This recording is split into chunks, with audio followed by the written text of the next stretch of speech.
I want to introduce you to Chuck McGee III. Chuck is a breathwork instructor, helping people reduce stress, promote peace of mind, relaxation, and better performance. Hello, Mhm. Chuck. Hello, how are you? I'm fine. So, how did you find out about breathwork? So I was a bartender for 16 years, and I've got a master's degree in theater, so I worked in very high stress jobs. And one night I was working at the bar, and a customer came in who I couldn't serve because he was obviously intoxicated, and he would not stop talking about the Wim Hof method. Oh, So the only way to get him to leave was to promise to look it up. So I looked it up that night. I followed the Vice documentary. I did the breathing that Wim did in the Vice documentary. I felt amazing. I was like, whoa, there's something here. I bought the 10-week course, the old one, the original one, and just started doing a deep dive, and I've never stopped. oh, wow. So, what is the method? Well, the Wim Hof method is based on three pillars: conscious breath work, mindset, and a gradual and safe exposure to the cold. By combining all three of those together, you can step through a lot of issues. One of my favorite quotes is, "You can become your body's pilot, not its passenger." And by stepping into that uncomfortable place, which is the cold, learning to keep a calm breath there, stepping into that rather excited breath that you can do when you're doing the breath work, and then calming yourself down out of it, you can bring those skills everywhere else you need to go in life, uh, to a job interview, to a presentation. It just works completely across the spectrum. Uh-huh. And can children do it as well? Well, I wouldn't say, I wouldn't right off the bat say a child should probably be practicing the Wim Hof method. I would maybe on a case by case basis if they have a need, Mhm. but get a kid to practice nasal breathing. The Wim Hof method is an absolutely amazing breathwork practice, but it's just one of the many useful breathwork practices one can step into.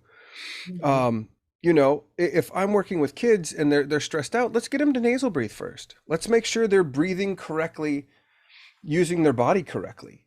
Mhm. And once we get that addressed, then maybe work into a conscious breathwork exercise. But if you don't have the foundation right, even something as awesome as the Wim Hof method can be reinforcing bad habits if you don't address them in the beginning. Yeah, a lot of the kids who I work with and the listeners of my podcast are children with sensory difficulties, children on the autism spectrum, and so on. Okay, so for that, I've had multiple traumatic brain injuries. I get overstimulated, and I'm not a kid. I'm a 6'3" guy who, when I get overstimulated, fall into the anger spectrum. Yes. And it's mind bending how fast that anger reduces how fast I can think. Once I'm angry, ooh, it's not a place I enjoy being. And do I go there still? Absolutely. With all the practices I know, I still get overstimulated. I still have those rough days. They're not ever going to go away, but they go. The moments are faster now. Yeah. I can, you know, step through that anger a little bit quicker. And if you're mouth breathing, if your child who's on the spectrum is mouth breathing, you're just increasing that front loaded stress to the body. When you breathe in and out through the mouth, you off gas carbon dioxide at a higher rate than you need to. Your veins and arteries start to constrict, your blood pressure rises, and your heart rate rises. That's before any stimulus. You're already amping it up. Exactly. So now, if something that hits me overstimulates me, I don't have as big of a cushion. It's going to hit me hard and it's going to hit me fast, and I may already be into that overstimulated space. But if, say, you can get them to practice nasal breathing, Mm. their heart rate's lower, their blood pressure's lower, they're already in a bit calmer of a state. So I'm not saying they're going to be able to handle a lot more, but maybe just that extra half second. Uh-huh. So, what would be your tip to start teaching a child to breathe through the nose? Make it a game. Any way that you can make it fun. The less fun it is, the less likely they are to do it. One of my favorite exercises, even with adults, is where's your tongue? Mm-hmm. When you're not talking, your tongue should be resting at the roof of your mouth. One of the easiest ways to get your tongue there is to smile big, eyebrows up, you look crazy, and then you swallow, and your tongue will naturally go to the roof of your mouth. Once it's there, you're pulling the tongue out of the airway. You're helping the nose, you can't breathe through your mouth if your tongue's at the roof of your mouth. It's really hard. I mean, for all of you listening, try it. Put your tongue at the roof of your mouth and try and breathe through your mouth. it's a difficult task. Now, that's not to say some kids may not have a deviated septum or another physical obstruction, and you need to go see an ear, nose, and throat specialist about that. If you do have that physical obstruction, or they may have a tongue tie and their tongue can't get to the roof of their mouth, but all of that needs to be diagnosed by someone who isn't me. Yeah. So, getting them to smile and to play with it and showing them, show them, have them breathe quickly, ask them how they feel, have them breathe slow, ask them how they feel. And, practice with them breathing slow. They're going to mirror you. So, be that good example. Take the good biomechanical breath, get the lower ribs to expand, get the upper ribs to expand rather than rise.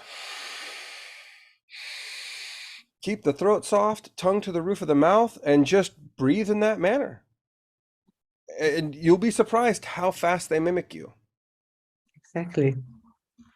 I was trying yesterday when I was kind of watching some of your videos, to practice a few times a day of the breathing through the nose, and it really helped me feel much better.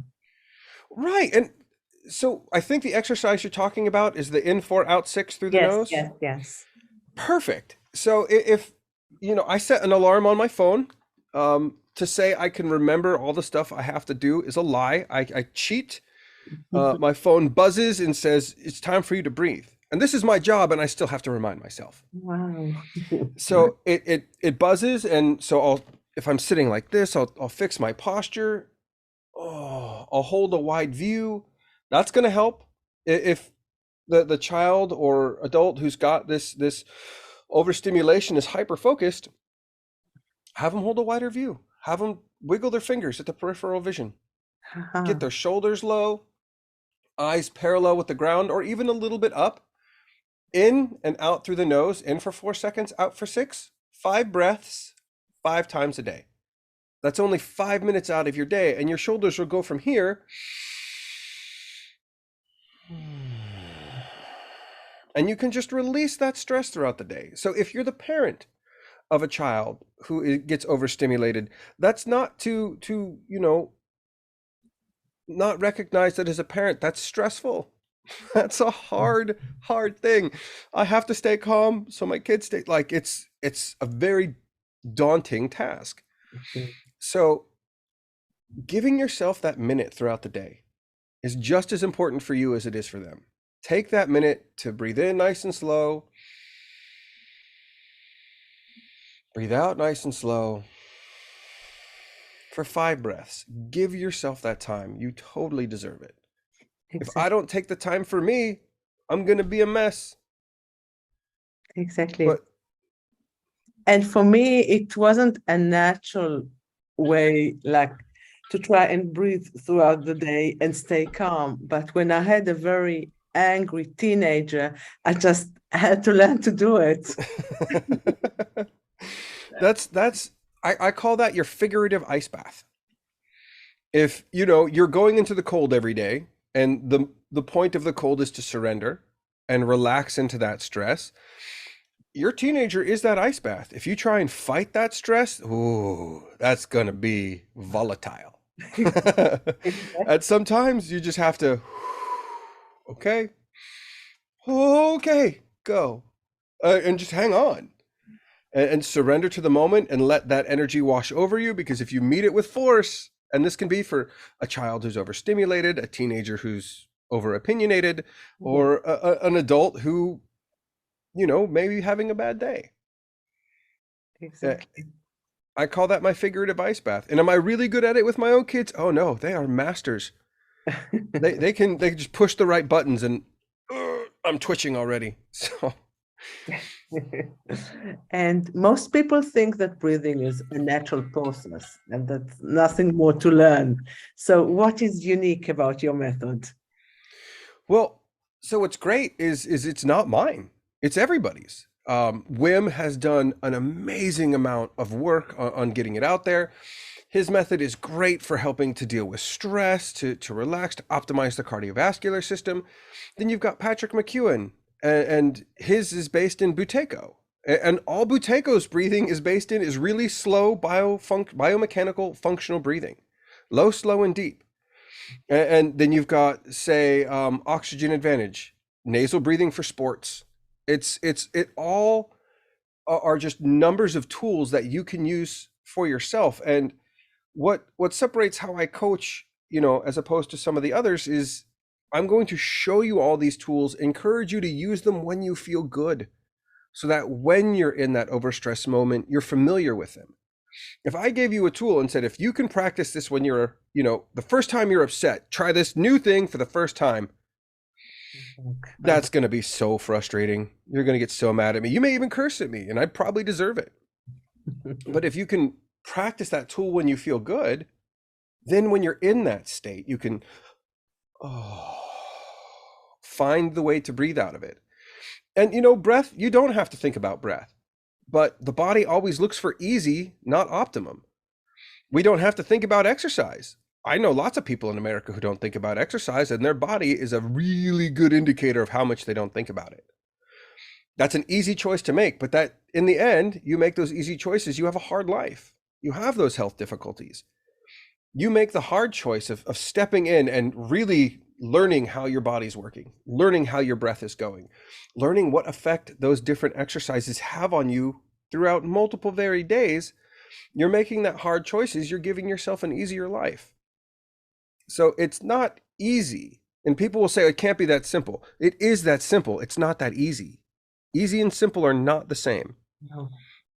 It's simple to say, I want you to be focusing on your breath work. I want you to biomechanically do it correctly. Lateral expansion of the lower ribs and upper ribs, soft throat, tongue to the roof of the mouth. Go. That's not easy to do. No. So as much as it is unconscious, your body won't make the best choices for you unconscious. You've got to step in and go for optimum, not easy. Uh-huh. And can you elaborate a little bit about the unconscious breathing, and especially while you're sleeping? Oh, yeah, I'd be happy to. So on average, people are taking 18 to 25,000 breaths a day. As I said, if you're breathing in and out through your mouth, you're telling your body with every breath you're stressed out. So, if we go in the middle somewhere, 22,000, do you need 22,000 reminders a day to stress? That doesn't sound like a very good reminder. Nasal breathing with a bit longer of an exhale takes us to the other side of our nervous system, the parasympathetic. Mouth breathing is sympathetic, fight, flight, and freeze. So imagine sleeping with your mouth open. You're telling your body it's time to stress. You're not getting that really restful sleep. So if you wake up with a dry mouth, just not feeling rested, chances are you were probably sleeping with your mouth open. Now, this may seem a bit extreme to a lot of the listeners out there, but I actually tape my mouth shut when I sleep at night, so I don't breathe through my mouth. Wow. Now, I'm not saying you should do this for children because, I don't want people, well, what's he saying? No, for an adult. If you can breathe through your nose for 5 or 10 minutes, try putting a simple piece of medical tape, not duct tape, not electrical tape, but medical tape, on your lips to keep your mouth closed. If you were to break your arm, they're going to cast it so you can't move it. If you break your finger, they tape it to the next one so you can't move it improperly. It's the same concept. We're just keeping your mouth closed so you don't use it improperly while you sleep. So now you're breathing in and out through the nose. You're holding more CO2, so your veins and arteries are opening up a little bit more. Your heart rate and blood pressure go down, and now you have that nice, restful, relaxing sleep. Oh. Your parasympathetic can actually come in and do what it's supposed to do and regenerate and help your body. And if you're breathing through your mouth all night long, you're never quite entering that state as deeply as you need. Your body's always getting that information that it's stressed out. So, not everyone needs to tape their mouth shut. Some people, I had a client who taped his mouth shut for 2 weeks and has never needed to do it again. I've been taping my mouth for 5 years and I still need to. Oh, wow. So, now people think that's a bit extreme, but I think not sleeping well is extreme. If that's a third of our life, you need good restful sleep. And this is how I found to achieve it. Now, I've read articles where they're like, you could be wearing that and throw up. And I'd like to ask any adult out there, when was the last time, I mean, if you're drunk or on drugs, this is not what I'm talking about, but when was the last time you threw up and it surprised you that it happened? Mm-hmm. I can't remember the last time I was like, oh, that's happening now. That just, and if you're sleeping, I mean, it's not like this is, you just take it off. So, you'll hear people say, they'll show pictures of people in duct tape. Be like, this can be unsafe. Anything can be unsafe. You drink too much water, you die. Yeah. Just, I'm not saying tape everything and become comfortable with it. Try it an hour before you go to bed to make sure you can breathe through your nose. And, don't have it be the only exercise you're doing. Practice the other modalities that go along with it and support it. Yeah. Huh. It sounds like a great tip for better sleeping. I use it, and it was one of the best things to help me stop being overstimulated. After my head injury, I had such a small emotional cushion throughout my day that when I remembered to mouth tape and I was actually getting good, deep, restful sleep, I had a bigger emotional well to pull from. Now, they do have mouth tape for kids. It's called Myotape, Myotape, and you just get it from myotape.com. I'm not sponsored or affiliated with them. But, it goes around the mouth. It sits around. I can't use it because I have a goatee. It doesn't tend to stick well for me. But if you're worried about that, it's just sports tape. And if you give it a try, but be aware that carbon dioxide can elicit a fear response. It bypasses the amygdala. And if your CO2 threshold should be here, if you've been mouth breathing, it's a little lower. And as you're sleeping, it may hit that mark. And once it hits that mark, you get this big body jump and a whoa, what's going on? That's just your body trying to adjust to a better normal. So I don't want people to say, well, he told me to do this and I woke up a little scared. That can happen. It's normal and it will go away. But not an easy choice. No. And what is functional breathing training? So if you'll look at someone who's been hurt or someone who's overstimulated, they're usually breathing through their mouth just into their upper chest like this. And they're taking about a breath every 3 seconds, about 20 breaths a minute. That's way faster than we need to breathe. So if you're watching my chest, it's just rising. My diaphragm's not really expanding as much as it should. So I have all my clients put their hands on their lower 2 ribs here, facing forward. And when you take that breath in through your nose, you should get a lateral expansion. And if you're not, you can push just a little bit on those ribs. And as you breathe in, have your lungs push against it. And the diaphragm comes down, the rib cage opens. And up here, instead of having the rib cage rise vertically like so, you put the index fingers on the points of the collarbone, middle fingers resting on the breastbone. My elbows are relaxed. They're not out here. I'm not trying to fly. They're relaxed, my shoulders down, and I take that deep breath in.